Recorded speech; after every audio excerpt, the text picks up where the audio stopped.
Welcome everyone to our seminar today. Our speaker today is Paolo Piazza from Italy, Roma. So Paolo is going to tell us about the high genera and C-star higher indices on G-proper manifolds. So please, Paolo.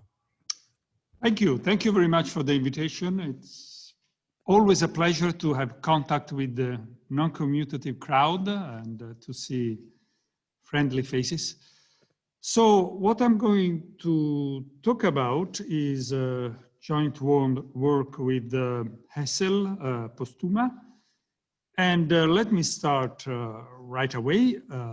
So we have a Lie group with finitely many connected components. And we consider an even-dimensional co-compact G-proper manifold, endowed with a G-invariant Riemannian metric.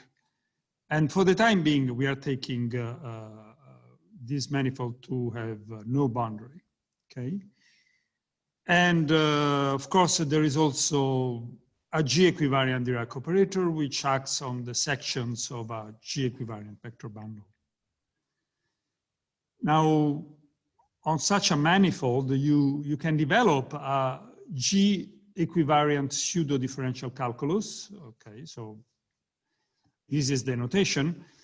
And the C that you see in the notation means that these are operators with G-compact support. That means that as a distribution, when you take the projection on M cross M modulo G, this is a compact set. Okay. And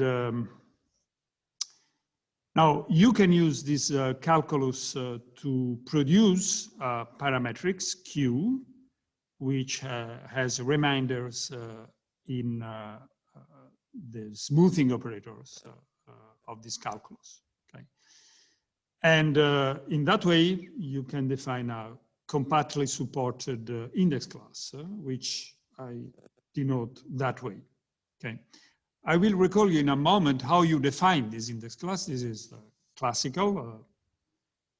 I call it the Const-Scandalis projection, but it's really coming from the boundary map in K-theory.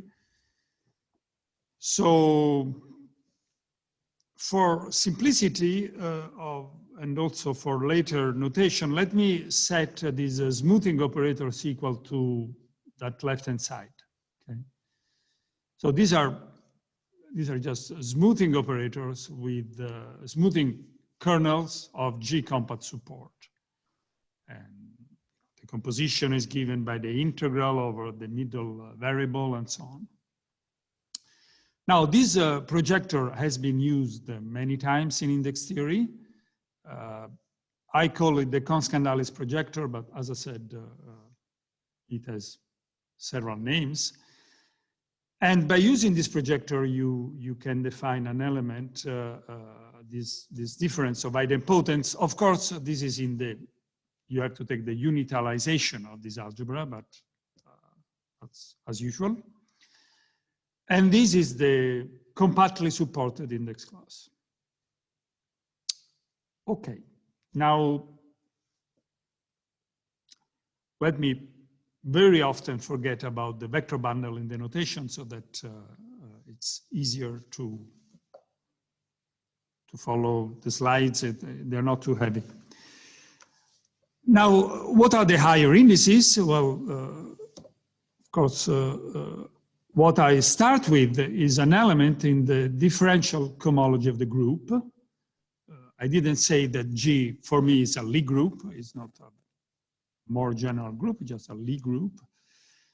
And here is the way that an element in the cohomology of G defines a cyclic cohomology, a cyclic cocycle for that algebra, okay? So I have to tell you what is the value of this functional on n plus 1, probably p plus 1, or 2p plus 1.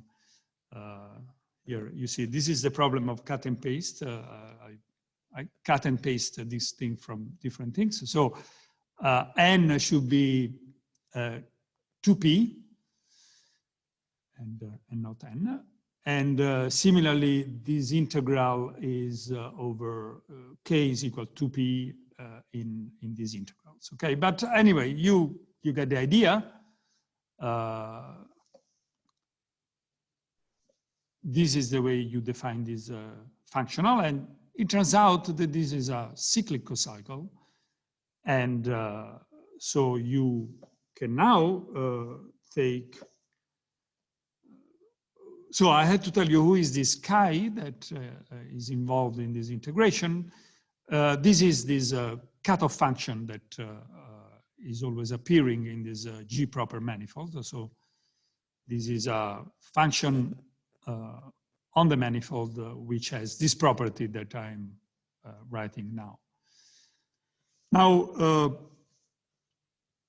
of course, you can pair now, you can use the pairing between cyclic cohomology and K-theory, and up to this strange factor, you call that the higher index associated to this group cohomology class, okay? And a theorem of Markus Pflaum, Hessel-Postuma, and Shantang computes this pairing, this index, this higher index, and this is the formula. Okay, so the cutoff function appears in this formula, and then you have the usual Atiyah-Singer integrand associated to your operator D, and then you have a closed invariant form which depends solely on phi, and I will say more about this form here, this invariant form on M. Okay, so this is invariant with respect to the action of G. Now this is of course a very nice formula, and it reminds us of the Kohn-Moscovici higher index formula on Galois coverings, and there are many similarities between the two theories, but we'll see there are also some differences, and this is what I want to stress maybe. Now, okay, so this is a beautiful formula, but the problem in this formula is the one that I'm going to explain. So first of all, let me point out that up to a factor, this higher index of the signature operator is equal to this integral, because the Atiyah-Singer integrand is just the L class. And similarly, if your M admits a G-invariant spin structure, you can take the spin Dirac operator, and similarly, the higher index is this integral, because again, the Atiyah-Singer integrand is the A-roof class. Okay. So this brings us to define the higher signature the way you see with this integral. And similarly, so this is, of course, associated to the particular phi that I chose. And similarly, you have this higher A-roof genus, this is singular for this particular phi, which is, again, this integral, okay?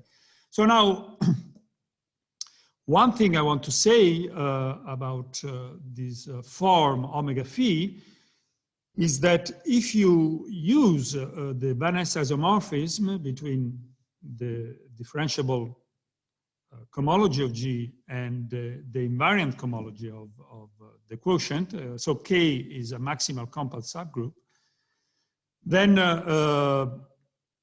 it was already explained in the paper by Baum, Kohn, and Hickson that in this particular case, G mod K is a model for the classifying space for proper actions. And so you have a classifying map into G mod K, and that form, that closed differential form, is nothing but the pullback of the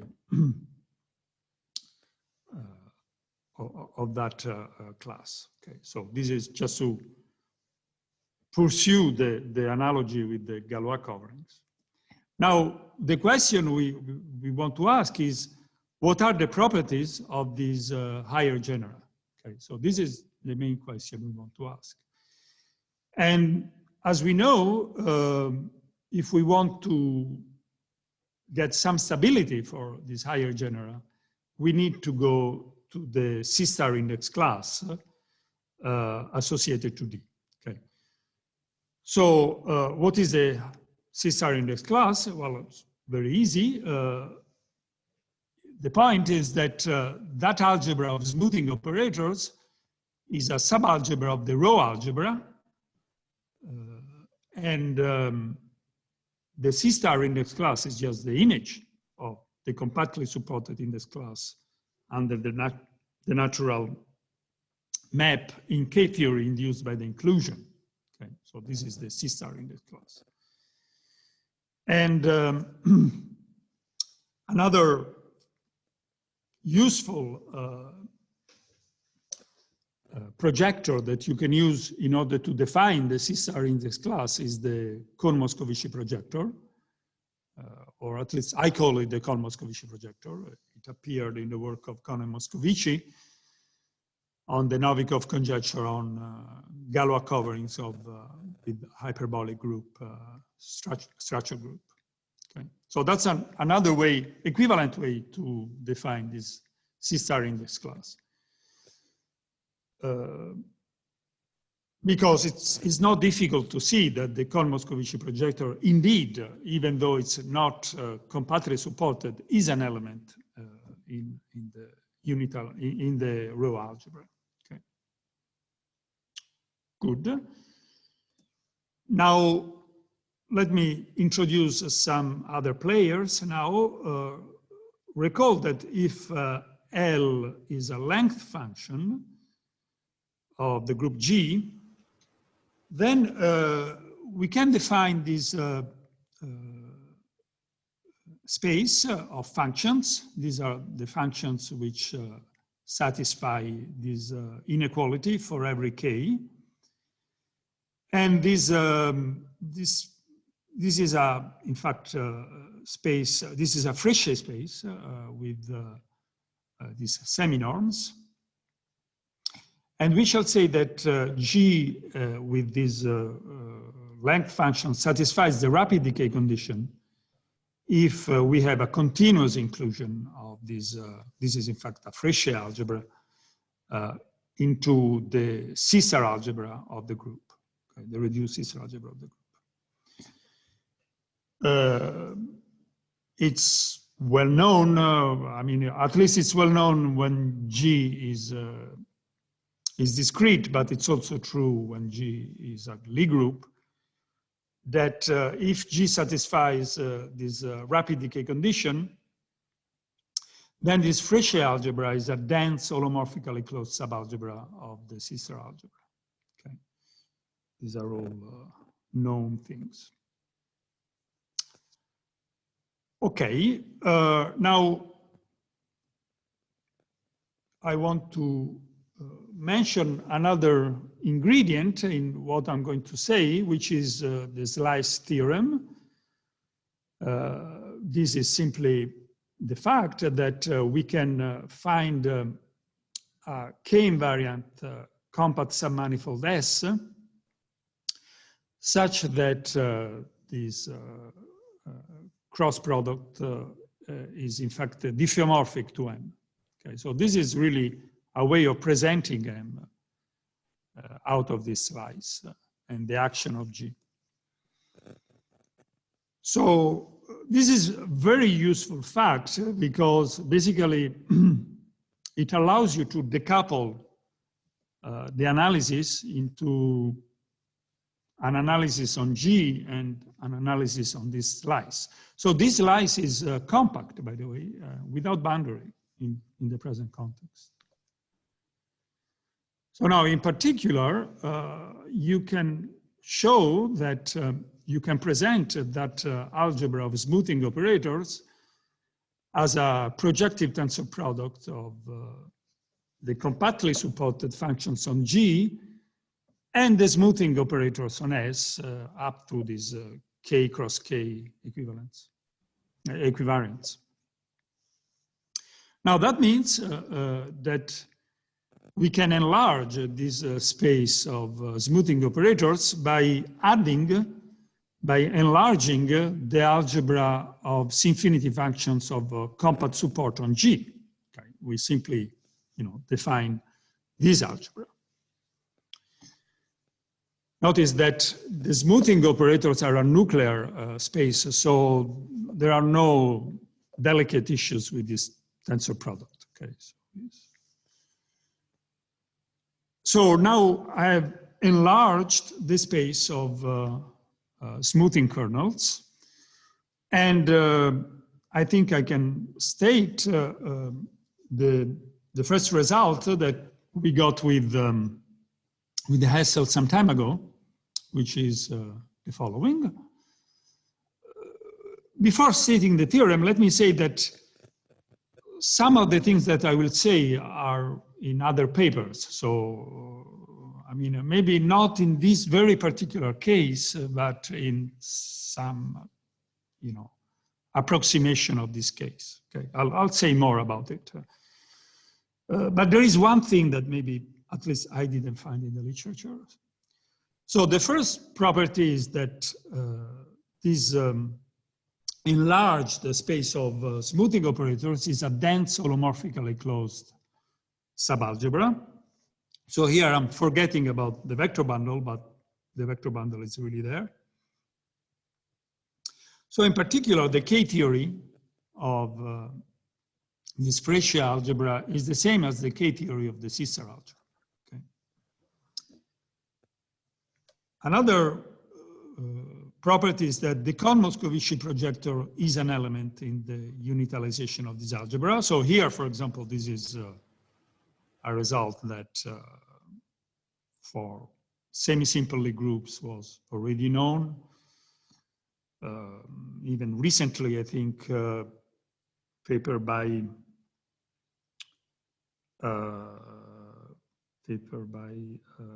Hawks, Song, and Kang. They proved this result for a slightly less general case.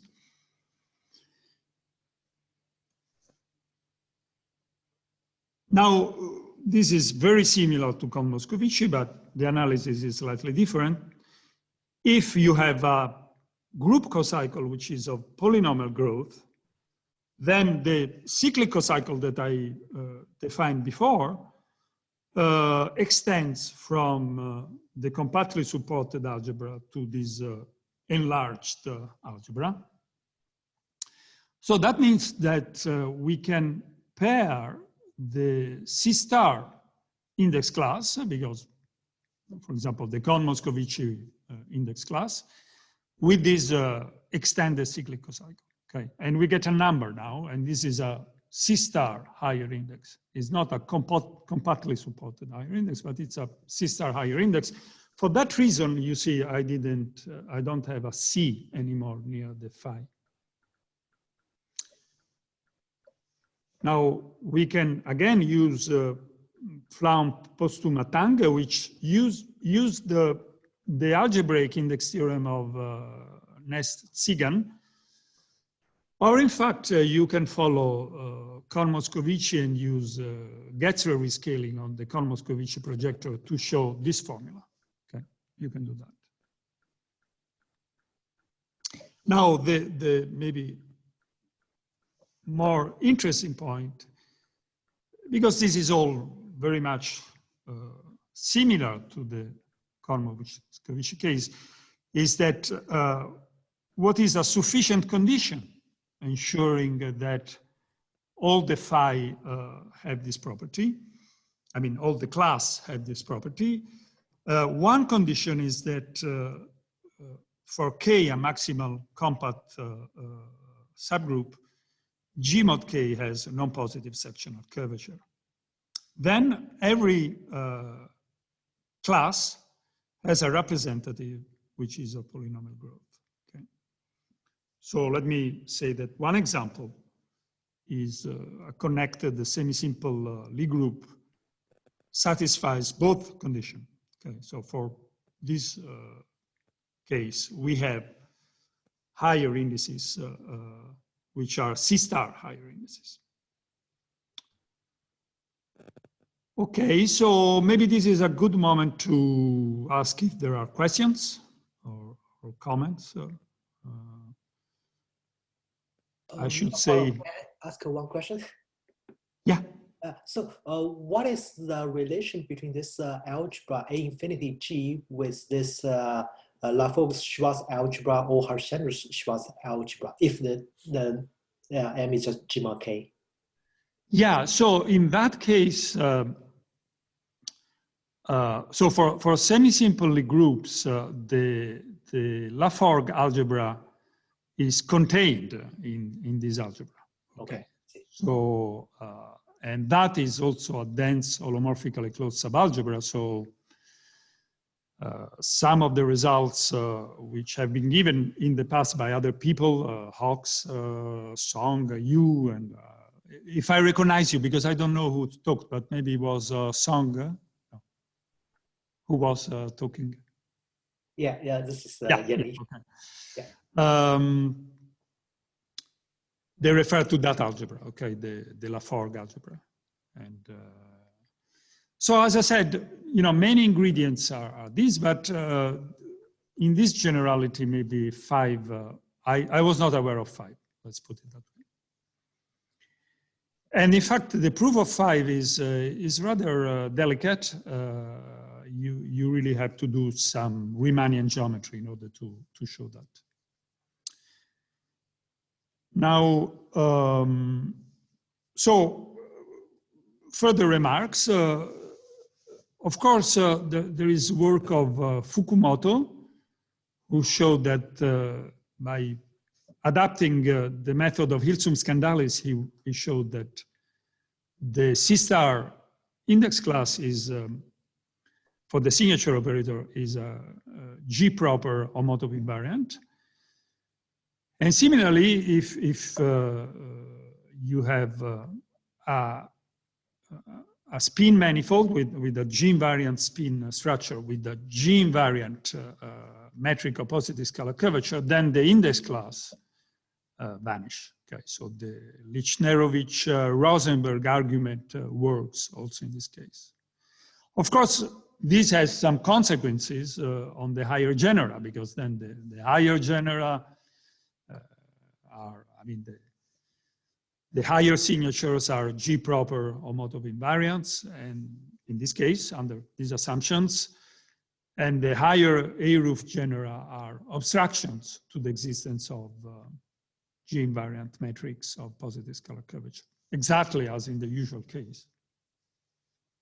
But of course, in order to have these, as we know, in order to have these improvements, we have to go to the C-star algebra. And this is the reason why we have that result with Hessel. Now, of course, you can pair with the trivial, with the cocycle associated with the trivial cocycle, but and so you get a formula. But in that case, you don't need all those assumptions, because that is a von Neumann index theorem in that case, and that was proved by Heng Wang some time ago. So this is,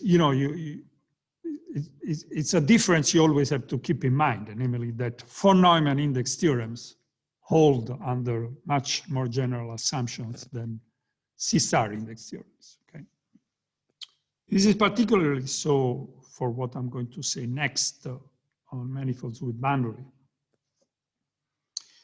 Now, as I was saying, maybe for semi-simple Lie groups, the recent work of Hawks and Song, and Hawks, Song, and Tang, so they are concerned with pairing the index class with different cocycles, not coming from the group cohomology. Okay, so that's maybe more complicated work, very interesting, that I invite you to look at.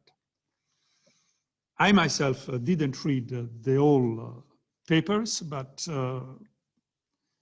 I have an idea of what is in these papers, and I find it very interesting. Good. Now, let me pass to manifolds with boundary. And so the situation is the one you can imagine. So we have a co-compact G-proper manifold with boundary.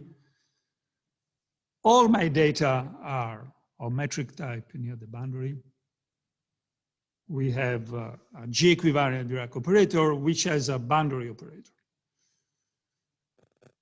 So I call this G-proper manifold M0 because I will be interested in considering the manifold with cylindrical ends associated to M, which I call M, to M0, which I call M. Now,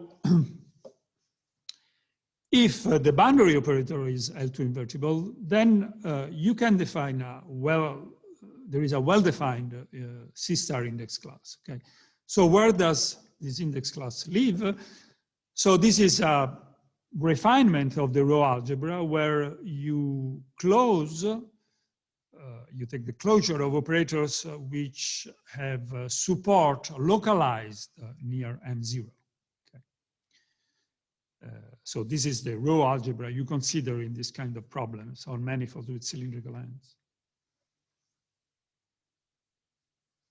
Now, what is our goal? Our goal, once again, is to define higher indices and prove an index formula for these indices. Now, such an index formula must be called an Atiyah-Patodi-Singer index formula, because let me remind you that the Atiyah-Patodi-Singer index formula is either a formula on manifold with cylindrical ends with invertible boundary operator, or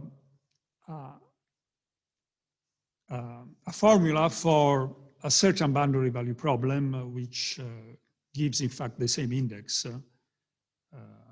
when the operator on the cross-section of the cylinder is invertible.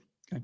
The reason why you want to make, even in the usual case, the reason why you want to make this assumption is that otherwise the operator wouldn't be Fredholm. Okay, so and similarly here, without that condition, you wouldn't have a C-star index class. Okay. Now, how do we proceed? So let me state the main theorem. So my program is to state the main result and then pass to the board and explain how we prove this result. Okay. And so this we just put on the archive, and the statement is the one you would expect.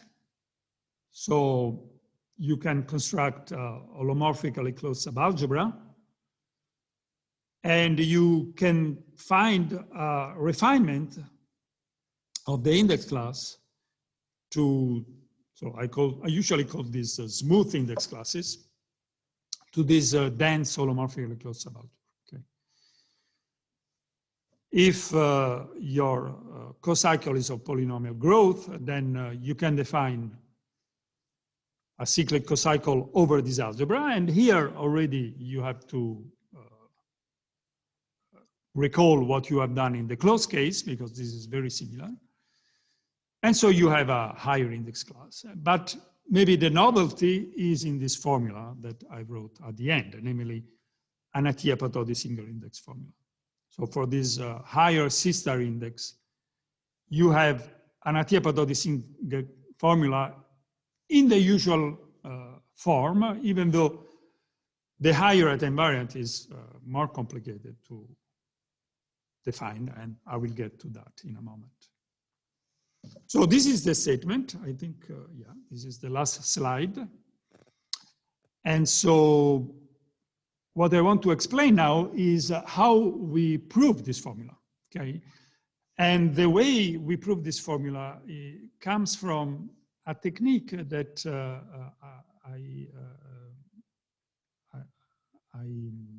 kind of pursued with Hitoshi Moriyoshi, improving a God-beyond-Way index theorem on manifolds with boundary.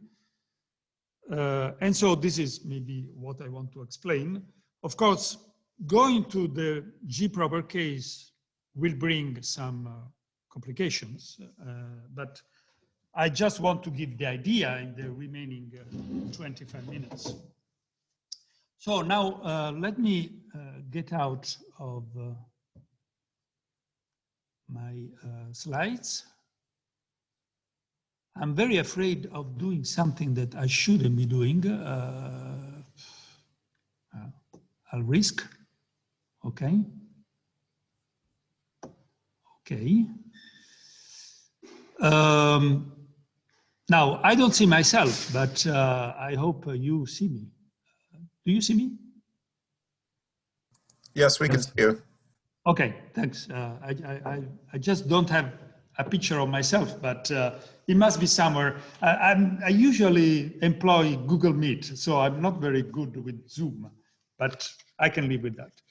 On the other hand, it would be nice to see myself, because that way, how do I see myself? How do I see myself? Ah, yes, now I see myself. Hello. So now, yes, with this incredible technology that we have here at Sapienza, let me move to the board. Okay. And so if I'm not mistaken, this is, yes, this is the board on my left. Please interrupt me if you don't see very well. So Paolo, can you resume a little bit? Yes, I can zoom, yes. Or maybe I will forget about one board. I can live with, but this should be all right, I think, all right? Yeah, this is fine. Let me try. Am I writing on the?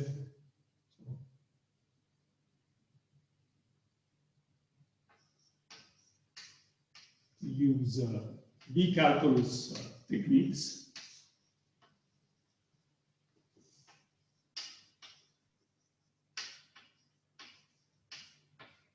And can you see this, or is it too small? Is it too small? Clearly, yeah, it's fine. It's fine? Okay, good. So what do I mean by that? So first of all, let me explain what is the B-calculus. So first of all, remember that we have this N0. So this is really a manifold with boundary. Okay. And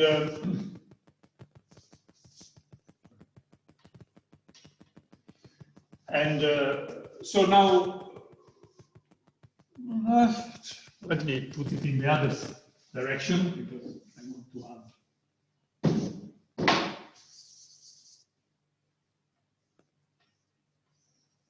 So as usual, product type near the boundary. And we add this famous cylinder, and we obtain M. So this will have this metric. Let me write a little bit bigger.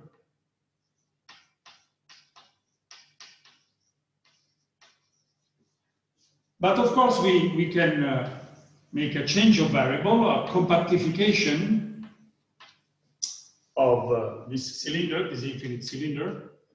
And then we get this metric.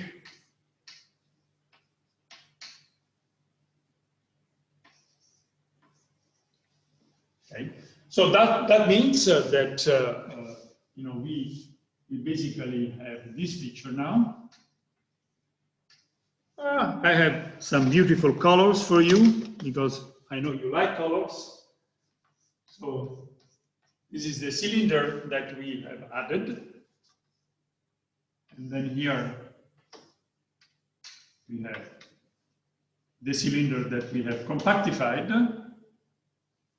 Here is the color neighborhood that I had before. Okay. And so now I am in a compact situation, but my metric is of this type. Okay. So now, of course, the Dirac operator associated to this metric will be something like this. With some sign, where this is the Dirac operator on the boundary. Okay.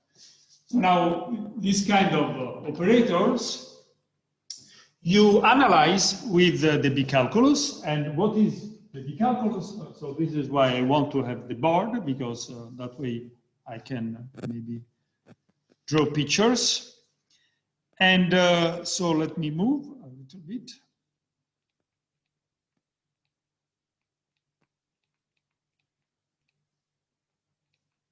Okay. So the B-calculus is defined in the following way. So assume that this is your, so let's say the first, I think, S compact. This is a compact B manifold, okay? Something like this. So the idea is to define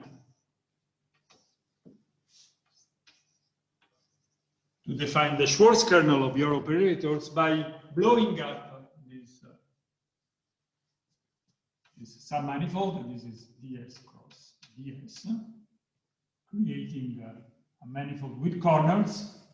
This is called, this U face that you have created is called the front face. And then we have the left boundaries and the right boundaries. Okay. Now, the B-calculus, so directly with a certain epsilon that is very useful, is the sum of certain operators that I'm going to define for you.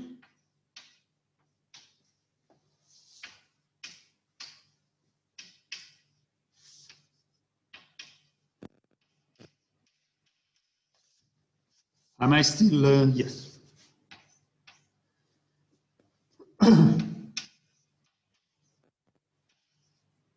Without P. So let me explain to you what are these spaces. So the first one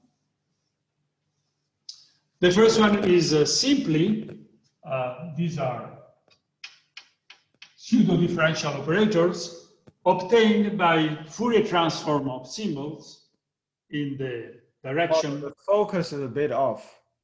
The focus. Sorry? The focus of the camera. Oh, the focus, yes. They told me that sometime it goes out of focus, but they say you have to press a little bit. Is it better now? Yeah, much better. Yeah, thanks. So tell me if it goes out of focus again. So this is just elements here, which are Fourier transformation of symbols. And then you have elements in this space. These are basically smoothing operators. So let me call them here generically boundary defining function. I call it rho. So they go like rho epsilon here, rho epsilon here, and they're smooth inside and smooth going toward this space. Okay. Whereas these are really kernels which live here. They're smooth in the interior, and again, they go like rho epsilon and rho epsilon here. Okay. So in the cylindrical picture, this would be operators which are kind of exponentially decreasing, but we don't need to understand that for a moment, for the time being. Okay. Now, another thing I want to talk about quickly is the following. Let me write it here, but I need, well, I will do it again. So here, take an element here. Let's call it R. I can take R restricted to the front face. Okay. Now, this passage, restriction to the front face,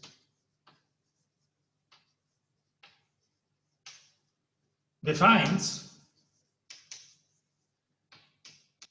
algebra homomorphism that goes from this space of operators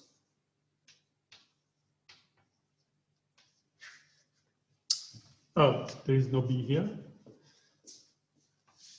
To what? Well, to operators that I denote this way. So these are minus epsilon, well, no, sin R. I will explain in a moment. ds cross R. So what are these operators? These are R invariant operators. R invariant operators on the cylinder. You see the cylinder over the boundary with a certain exponential decay, weighted epsilon exponential decay at infinity. Okay. Notice that since these are R invariant, they are really convolution operator in one variable over R, okay, because they are invariant with respect to the translation over the cylinder. Okay. Now, you can in fact, so let me erase something now and maybe go back to, maybe I'll use this board now.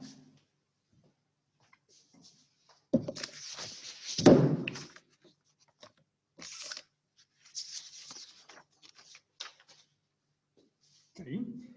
So, in fact,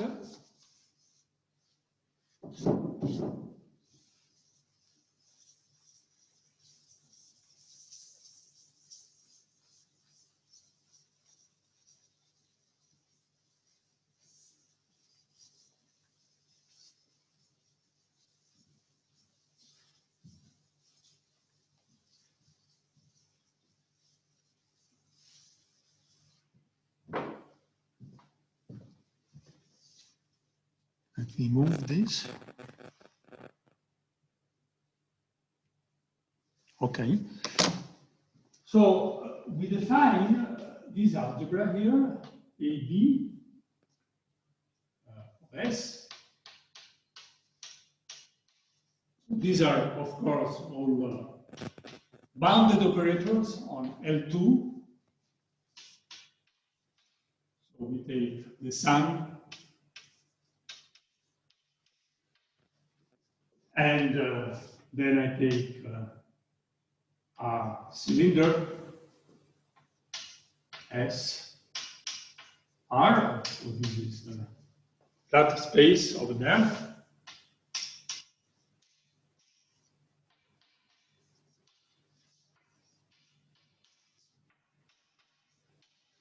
And then I have AS equal to psi minus infinity epsilon S. The third is summand. Okay. And so, which is this. Okay. So now there is a short exact sequence that you can define from. So this I is here, and this goes into asymmetrical R. T S cross R. This is a short exact sequence. Okay. This is a short exact sequence. Now, why are we interested in this short exact sequence? Because the technique to prove the APS index formula will be the interplay between an absolute pairing and a relative pairing in cyclic homology and K-theory, okay? So now, of course, this is only in the case in which S is a compact manifold, but now remember the slice theorem. And so basically using the slice theorem and using this algebra on the second factor and using the rapid decay algebra on the left factor, on G, we can upgrade these to elements like this. So this is A, M, where M now. So here I have to put infinity, and if I want to be really precise, I have to put epsilon. So this epsilon has to do with the width of the gap of the boundary operator. Okay. You can take it smaller than the gap of the boundary operator, because remember, we are under the assumption that the boundary operator is invertible. Okay. So now, as I said, for a G-proper manifold, we have a similar short exact sequence of integral operators. So here, again, this infinity wants to tell you that you have used the rapid decay algebra on the left factor of the slice theorem. So here, again, I have M. Here I have this initial operator, which is basically a kind of freezing coefficient operator. And here I have A infinity cylinder R. D and 0 cross R. 0. Okay. Now, what do I do with this short exact sequence? And I will write it up here. The first result, and these are all technical results, I'm afraid. So we have to spend a lot of energy to show these things. The following. So first result is that the heat kernel on the B manifold M is an element in this algebra.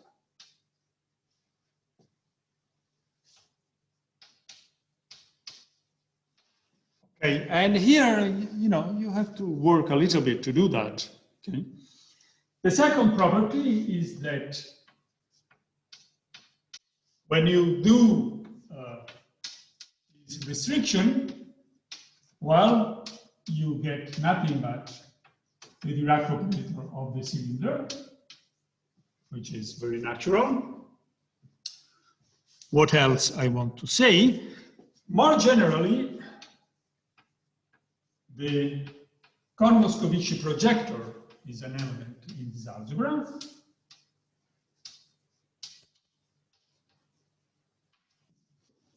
Okay.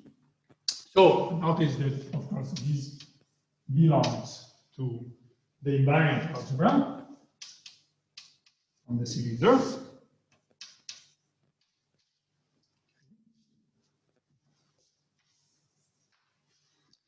And now, another property that we can use for, tell me if you don't see here, maybe I will move a little bit.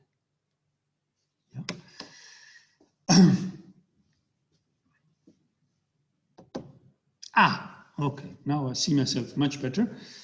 A fourth result, so maybe I will move a little bit more like this.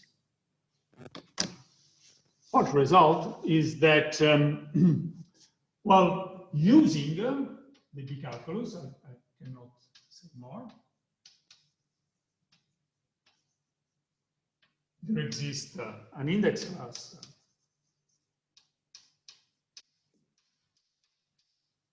I mean, I'm always in the even dimensional case in here.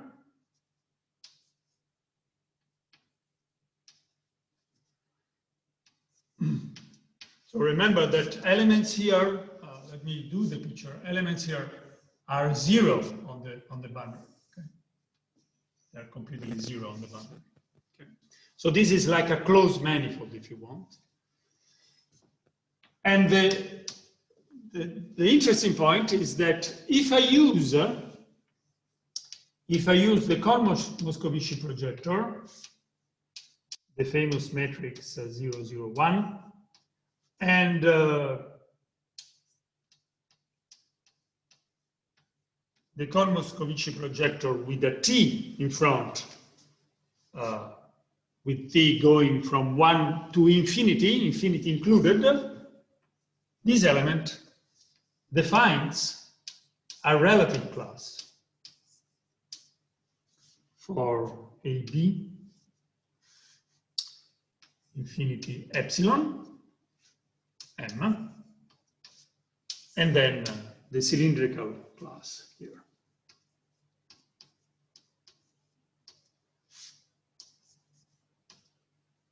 Okay, so you see, these are two projectors, and this is a projector.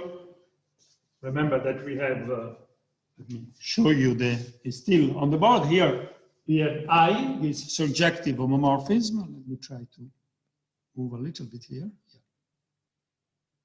Yeah. Okay, so I'm using this short exact sequence. Let me maybe highlight it.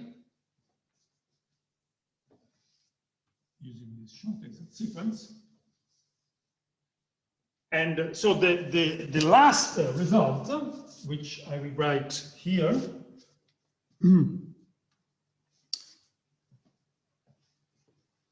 so here, when I write this relative K-theory class, I'm really thinking about this pair of algebras with this surjective homomorphism. Okay, so this is the definition of relative K-theory that you find in many books, even in the book by Nigel and John. Okay. And of course, you have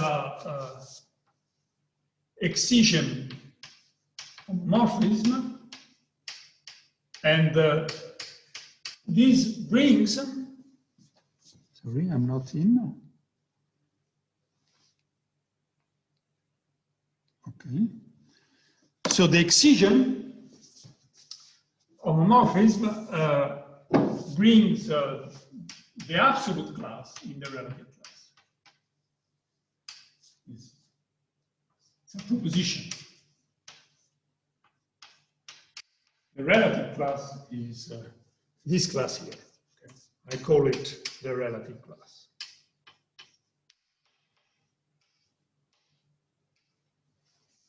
Okay, now I have taken into account that I have started maybe 5 minutes late, give me 3 minutes. Now what happens is that, as I said, when you take operators in like the heat kernel or this operator, they are not going to be zero when they approach the front face. And here, of course, you have this new density. Okay, so these are absolutely, you cannot take the integral over the diagonal because that will diverge. Now, Melrose has defined a regularized integral, okay, the B integral, which simply removes the logarithmic divergence. And if you do that, I continue here. So here is 6. There exists a cyclic cochain, which I call the tau regularized phi on A infinity, AB, infinity epsilon m. Okay. Now, when you try to prove that a cyclic cochain is a cyclic cocycle, so here, sorry,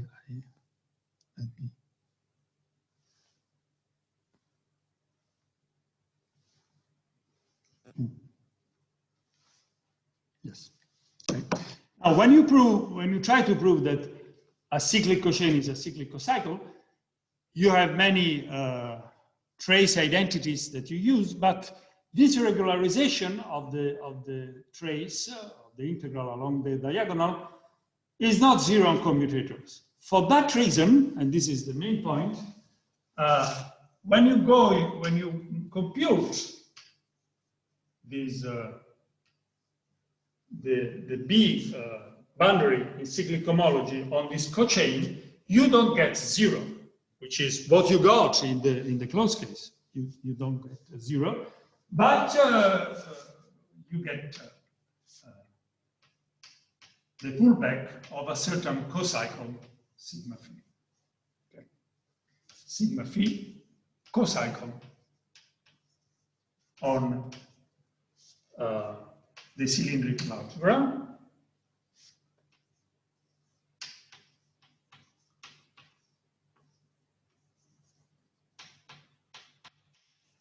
Now I can tell you what is, and I close here. What is the APS index formula? The main step is the following. So let me pass to this algebra, to this board. So this means now that I have defined. So this is an explicit cocycle. This is sigma phi, which is called the eta cocycle. This is eta cocycle. It depends only on boundary data because it involves the Fourier transform of these operators here. So you can take the Fourier transform in R of these operators, and you get families of operators. And now let me tell you, so going ahead with the numbering, so 7. Sorry, maybe I was writing. Yeah, well, I only wrote eta cocycle. So 7, this is regularized phi with this sigma phi.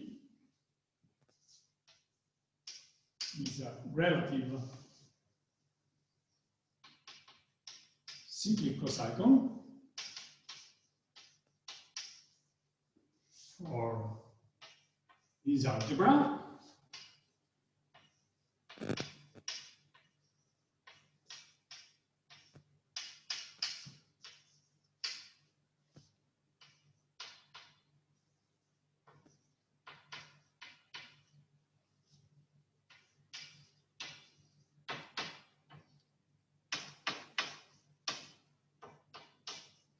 Okay, for this pair of algebras, and this is the main point, you have this equality.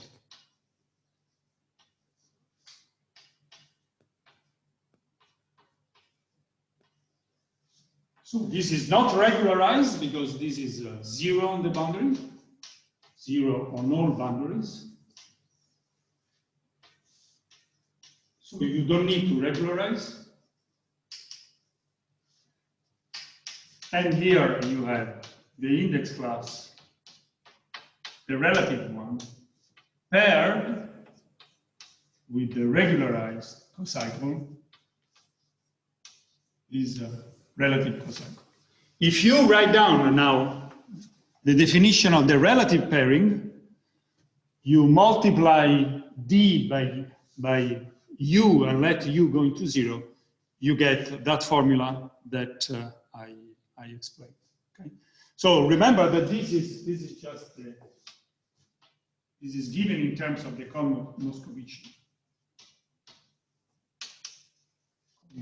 projector.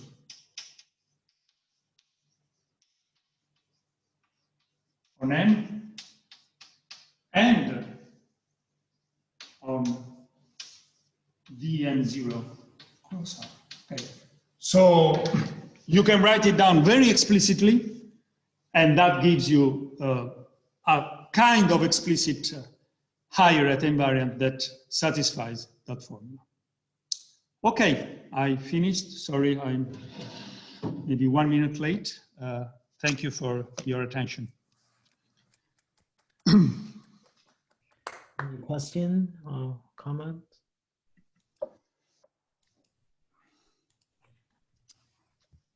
Thank you. I didn't know that you could clap on Zoom. Okay, as I said, I usually use Google Meet.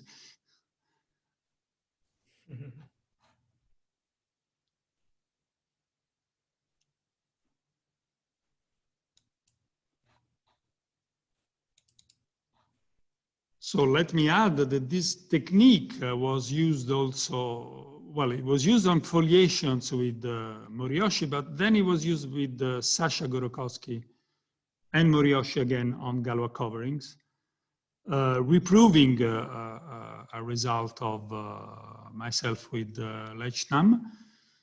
And I found this technique rather useful, and especially when, I mean, for example, in the case of foliations, you don't have you do not have a Mishenko bundle that you can play with. You really have kernels, and that this method is rather effective to compute this higher eta invariant in the formula. Can I make a maybe small comment? Sure. So, there's this paper by Matthias Lasch and Marcus Henry. They also did a relative index theory. I guess they did, I can't, they did, well, they put, of course, you did the higher version, with, but I guess, I can't remember exactly how they did it, but is it, so it looks like this kind of technique is similar, is that correct? Is very similar, yeah. In fact, in our archive preprint, we mentioned their paper. So in that case, they were more concerned with the k-homology classes and the Chen character of k-homology classes. So they were not grouped around, but the techniques are very similar, and I don't remember exactly what they did, but I certainly remember there were similarities. I think,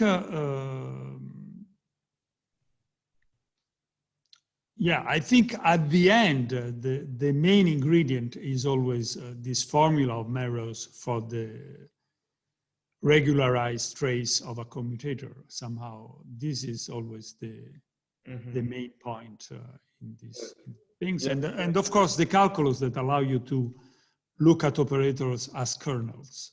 That's another very useful point of view. Yeah, you mean this formula involving the indicial family? Yeah. Yeah, okay, yeah. So, Paolo, I suppose so can you use the same method to study like the secondary invariants? Yes, with Hessel, we are looking at that, and you can do that as well, yes. For the time being, we have kind of formal computations, but as you know, secondary invariants are very delicate when you have to prove extension properties of the cocycles. Even here, they're not completely obvious, and the point is something that I learned, in fact, from Lesch, Moscovici, and Flaum, is that you see, at some point you have to look at the continuity property of this regularized trace, but the regularized trace is not a trace, so you really have to somehow, do something. And they have this very useful remark, namely that the B trace of an operator which has a finite B trace is the sum of traces of certain trace class operators which are associated with that operator. Okay, and this is a very useful remark, because then when you have trace class operators, you have more functional analytic techniques that you can use, like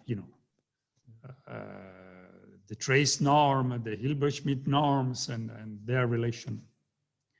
So even in these primary invariants, which are not delocalized, for example, you have to work in a finer way with respect to the closed case to show that these cocycles extend. I would imagine that if you do the delocalized theory, you would have to be even more careful. Yeah. In fact, I would say much more careful. Yeah. Paolo, are you referring to secondary invariants on the manifold with boundary, or actually now on the boundary? No, on the boundary. Sorry, on the boundary. Yeah, I mean, if it's on the boundary, it's in one of the, you know, I think one of the propositions you showed that if, you know, G mod K has non-positive curved metrics, then you have this polynomial growth. Well, I guess that notation means that refers to the trivial conjugacy class. Is that correct? I only worked in the trivial conjugacy class, yes. Yeah, but I think I would suspect, you know, for the Lie group case, in that case, when G mod K is non-positive curved, even for the delocalized one probably has polynomial growth for the cyclic. Maybe as I said, I haven't looked at that. So it's something we plan to look at, but we didn't. It means continuous, yeah, the group is a cocycles. Yeah, I think that should be true. Yeah. Yeah, I think once you have that, then probably, you know, the techniques that you have here should extend for the. I think so. Yes, I think so. Yeah. Okay. Any other question or comment? If not, let's thank Paolo again for a wonderful talk. Okay, so thank you for your attention, and let's keep in touch. This is a difficult time for me. Usually I'm cooking dinner for my son and my okay. wife. We can. I'll try to catch up with you all right? Well, thank you very much. Yeah. Okay, so, thank you. Thank you. Bye-bye. Bye-bye.